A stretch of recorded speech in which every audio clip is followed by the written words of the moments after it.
Welcome back to Season 2 of the Spider's Web Podcast. The Spider's Web Podcast weaves together humor and knowledge into bite-sized episodes. I'm joined every week by the Soul Vacation, and I'm Spider Theory. Let's get started. Hello.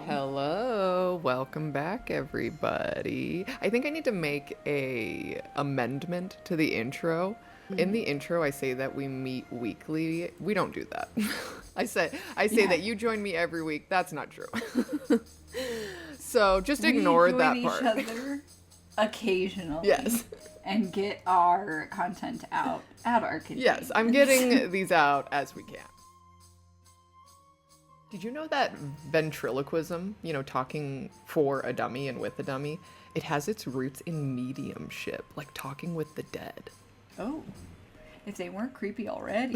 Right, and I wonder how much of that, the fear people have of it, is rooted in what it originally was, because it was originally a religious practice.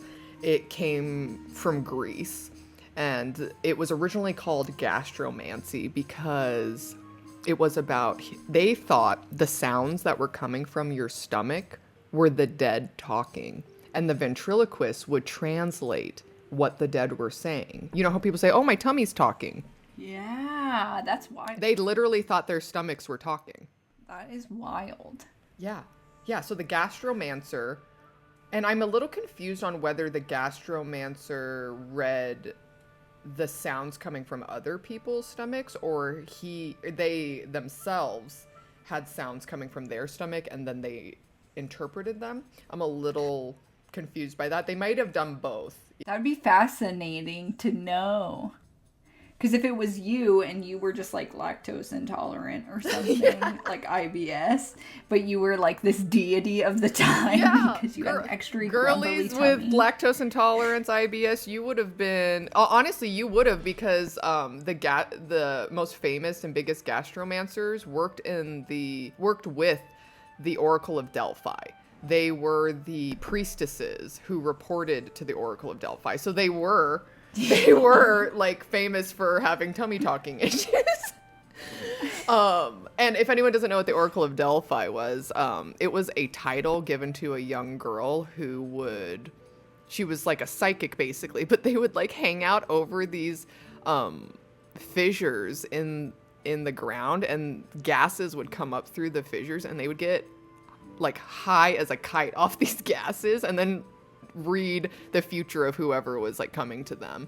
I think Alexander the Great was known for going to the Oracle of Delphi, and the Oracle of Delphi was never one person. It was a position that was replaced over and over again. And so the gastromancers worked for the Oracle of Delphi. They were the priestesses at the Temple of Apollo, and they acted as conduits for the Oracle.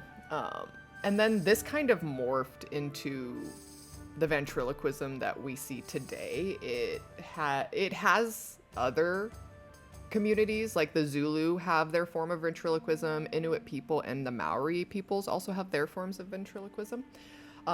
But this Greek gastromancy seemed to be kind of the oldest original version of this. And somehow it went from interpreting your stomach into talking through a dummy, which is wild.